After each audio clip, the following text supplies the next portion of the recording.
Adapted from the King James Bible, 1 Corinthians 13. Though I speak with the tongues of men and of angels, and have not love, I am become a sounding brass or a tinkling cymbal.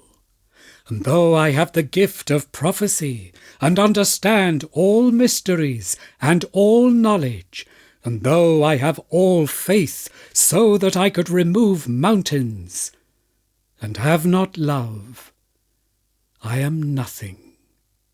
And though I bestow all my goods to feed the poor, and though I give my body to be burned, and have not love, it profiteth me nothing.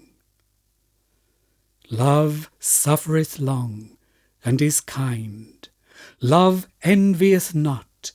Love vaunteth not itself, is not puffed up, doth not behave itself unseemly, seeketh not her own, is not easily provoked, thinketh no evil, rejoiceth not in iniquity, but rejoiceth in the truth, beareth all things, believeth all things, hopeth all things, endureth all things. Love never faileth. But whether there be prophecies, they shall fail. Whether there be tongues, they shall cease. Whether there be knowledge, it shall vanish away.